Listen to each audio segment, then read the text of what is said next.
verse 1 to Daniel verse 6. The story of Daniel in the lion's den teaches us about the promise and faithfulness of God's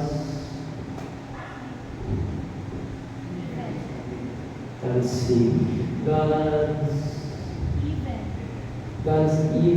God, even if we feel Like everything has has been been lost. lost. I'm very excited I cannot speak. This This is the is summary a summary of biblical of account,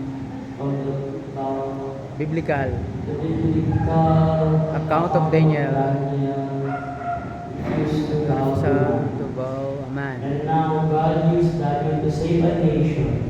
You can read more of it in Daniel 6 verse 1 to 20.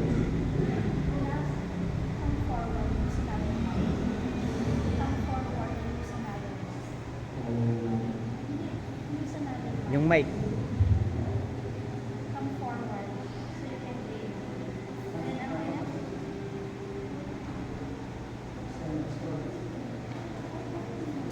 So today we will talk about Daniel.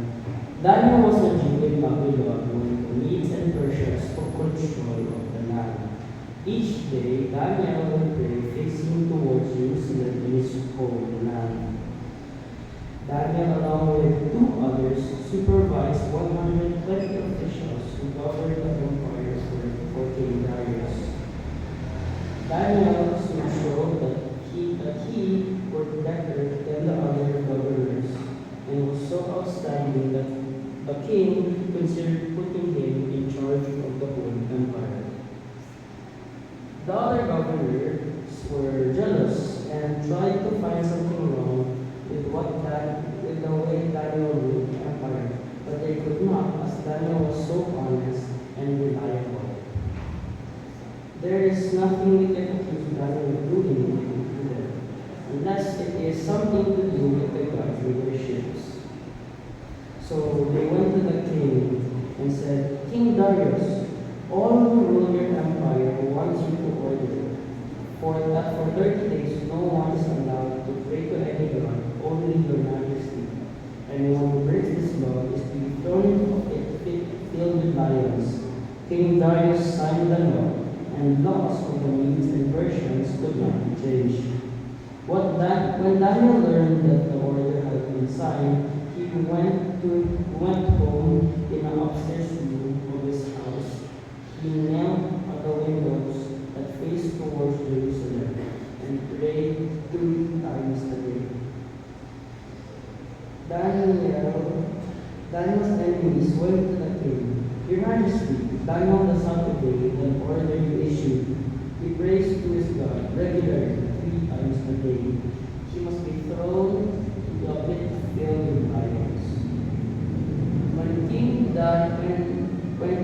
the king heard this, he was upset and tried until sunset to find some way to rescue Daniel, but the law of the Medes and Persians could not be changed. So the king reluctantly gave orders for Daniel to be thrown into a pit filled with lions. He told Daniel, may your God whom you serve so loyally rescue you. A stone was put over the mouth of the pit, and the royal seal put on it, so that no one could rescue Daniel.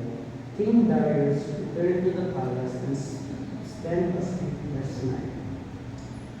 The angel of the Lord has protected Daniel while he was in the lion's den. The next day, the king got up and hurried to the pit. Daniel, servant of the living God, he cried out, was the God whom you serve so loyally able to save you from the lions? Daniel answered, may your majesty live forever. God sent his angel to shut the lions' mouths so that they would not hurt me. He did this because I was innocent in his eyes. The king was overjoyed and gave orders to release for Daniel to be pulled out of the pit. Immediately